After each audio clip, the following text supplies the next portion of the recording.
Good morning বন্ধুরা, SR ব্লগে সবাইকে স্বাগত জানিয়ে আজকের ব্লগটা শুরু করছি। আর আজকে সকাল সকাল চা বসিয়ে দিয়েছি আর ওষুধটা খেয়ে নেব, নিয়ে চা খাবো। আর আজকে আমার চায়ের সঙ্গে আমার দিদি শাশুড়ি যে থাকেন উনি আমাদের সঙ্গে চা খাবেন, আমি আর উনি চা খাবো আজকে। উনি বললো যে শরীরটা খারাপ, একটু চা দাও, তাই জন্য উনিও চা খাবে একটু, ওই জন্য দুজনের জন্য চা করে নিয়েছি। এমনিতে আমার সঙ্গে আর কেউ চা খায় না সকাল সকাল, এই যে চা করে নিচ্ছি। আর উনি চাইতে বেশি চিনি খায়, আর আমি তো চাই চিনি খাইই না, ওই জন্য আমি চাটা চিনি ছাড়াই করেছি।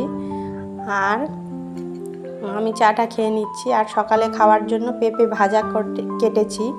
তোমরা কারা কারা পেঁপে ভাজা খাও কমেন্টে জানিও বন্ধুরা। আমি সকাল সকাল ভাত দিয়ে খাওয়ার জন্য পেঁপে ভাজা, এই যে পেঁয়াজ লঙ্কা ফোড়ন দিয়ে পেঁপে ভাজাটা বসিয়ে দিয়েছি। পেঁপেটা ভাজবো, সব দিন তরকারি খাই তো ভালো লাগে না, ওই জন্য আজকে পেঁপেটা ভাজবো। এই যে ভাজলাম। আর টিফিনে আজকে অনেক রকম আইটেমই আছে। বড় মেয়ে বলে গেল যে ও পড়তে চলে গেছে, একবারে ওখান থেকে স্কুলে চলে যাবে, ওই জন্য ওর টিফিনটা আমার শাশুড়ির হাত দিয়ে পাঠিয়ে দেবো। ওই জন্য আমাদের দোকানটা তো স্কুলের সামনে, ওই স্কুলের সামনে দোকান নিয়ে রাখলেই ও টিফিনটা নিয়ে যাবে। ও বলে গেছে আমার জন্য সুজির পোলাও করে দেবে, ওর জন্য সুজির পোলাও করে দেবো। আর আমার হাজব্যান্ড বলেছে যে আমার জন্য চিনির পরোটা ভেজে দেবে, ওই জন্য আটা মেখে ওনার জন্য একটু চিনির পরোটা করে দিচ্ছি। আর ছোটো মেয়ে এইসব দেখে বললো এগুলো আমি খাই না, আমার জন্য ম্যাগি করে দেবে। তাই এই সব করতে করতে আমার আজকে অনেক দেরি হয়ে গেছিলো। আলু ভেজে অল্প তুলে রেখেছি, ওই ছোটো মেয়েকে ভাত দিয়ে খাইয়ে দেব। আর এই সুজিটা রান্না করে নিচ্ছি, আর পরোটাটা গুছিয়ে রেখে এসেছি। এই মিষ্টি দিয়ে দিয়েছি, একটু ঘি দিয়ে নামালাম। সুজিটা হয়ে গেছে রেডি, ওর জন্য টিফিন বক্সে গুছিয়ে ফেলছি। এই যে টিফিন বক্সে গুছানো রেডি। আমি ছোটো মেয়েকে ভাত খেতে নিয়ে এসেছি, আর ওর ছোটো মেয়ের টিফিনে ম্যাগি দেব, আর ওই একটু মিষ্টিও দিলাম। আর এই চাল কুমড়ো আর আজকের মাছ হবে। চাল কুমড়োটা সকালে কেটে দিয়ে গেছিলো, চাল কুমড়ো মেয়েদের কাটতে নেই, ওই জন্য আমার হাজব্যান্ডই সকালের চাল কুমড়োটা কেটে 2 ভাগ করে রেখে গেছিলো। আর আমি এখন সব কাজের শেষে ওরা সবাই স্কুলে চলে গেলে আমি তরি তরকারিগুলো কেটে নিচ্ছি। আমি চাল কুমড়োটা কুচিয়ে নিচ্ছি, আর এই আলু কেটে নিয়েছি, আলু দিয়ে মাছ দিয়ে ঝোল হবে। কাতলা মাছ এনেছিল আজকে, তাই আলু দিয়ে ঝোল করব। আর এই পেঁয়াজ রসুন সব কেটে নিচ্ছি। আর এখন মাছটা বেছে নিচ্ছি, বাজার থেকে মাছটা কেটে আনলে আঁশগুলো গায়ে থাকে, ওই জন্য আঁশগুলো একটা একটা করে বেছে নিচ্ছি। নিয়ে আমি পুরো মাছটা ভালো করে ধুয়ে নেব। মাছটা পুরো একটা একটা করে ভালো করে বেছে নিচ্ছি, নিয়ে মাছটা ধুয়ে নিচ্ছি।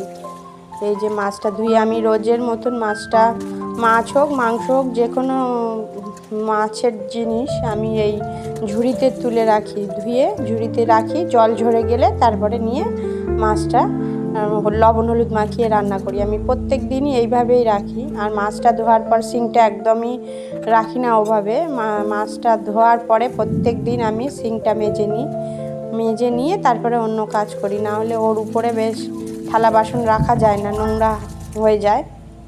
ওই যে আমি সিংটা পরিষ্কার করে নিয়ে হাতে হ্যান্ড ওয়াশ দিয়ে নিলাম, হ্যান্ড ওয়াশ দিয়ে পরিষ্কার করে আমি এখন মাছ ধোয়ার কাজ শেষ হয়ে গেছে, স্নান করে এসেছি। আর এখন পুজোর শরৎকাল এসে গেছে, শিউলি ফুল তো ভর্তি, পুজো দিয়ে নিয়েছি। আজকে পুজোয় মিষ্টি ভোগ দিয়েছিলাম। আর এই এখন বসিয়ে দিয়েছি চাল কুমড়োটা, মাছটাও ভাজা বসিয়ে দিয়েছি, পেঁয়াজ রসুনটাও কেটে নিয়েছি দেখতে পেলে। মাছগুলো আমি লাল লাল করে ভালো করে ভেজে নিচ্ছি। এই যে মাছগুলো পুরো ভাজা হয়ে গেলে, অনেকগুলো মাছ প্রায়, সব মাছ ভাজতেও আমার অনেক সময় লেগে গেছিলো। এই যে মাছগুলো সব ভেজে ফেলেছি। আর রান্নাটা তোমাদের সাথে শেয়ার করতে পারিনি, এই যে চাল কুমড়োর তরকারিটা সবাইকে দিয়ে তারপর দেখাচ্ছি। এই যে ভাত, এখানে রয়েছে ভাত আর এই মাছের ঝোল।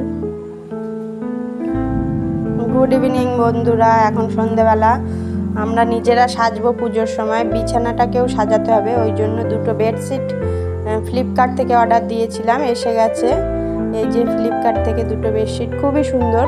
এখানে ভালো করে বোঝা যাচ্ছে না, আমি যেদিন পাতবো সেদিন ভালো করে দেখাবো। আর আমার এই যদি ভিডিওটি ভালো লেগে থাকে লাইক কমেন্ট শেয়ার করবেন, সাবস্ক্রাইব করে দেবেন বন্ধুরা। Tata, good night. এই যে 2টো পিলো কভার দিয়েছে, 2টো বিছানার জন্য 2টো পিলো কভার দিয়েছে। আর বিছানার চাদরগুলো খুবই সুন্দর। এই একটা চলে গেল আর এই একটা রয়েছে, দুটোরই কালার খুবই সুন্দর। পেতে আমি পরের দিন দেখাবো, পুজোর সময় পাতবো এগুলোকে, বিছানার মধ্যে পাতলে খুবই সুন্দর লাগাবে। দুটোই ব্লু কালারের মধ্যে নিয়েছি। এইগুলো রাজস্থানি প্রিন্ট বলে, ওই রাজস্থানি প্রিন্টের মধ্যে নিয়েছি। এই যে খুবই সুন্দর, খুব সুন্দর। তোমাদের দুটো চাদরের মধ্যে কোনটা বেশি ভালো লেগেছে বন্ধুরা জানিও। এই পিলো কভারটা আরও সুন্দর, ওটা শুধু পাড়ের কালারের পিলো কভার ছিল আর এটার মধ্যে প্রিন্ট দিয়েছে। এই যে টাটা, গুড নাইট বন্ধুরা।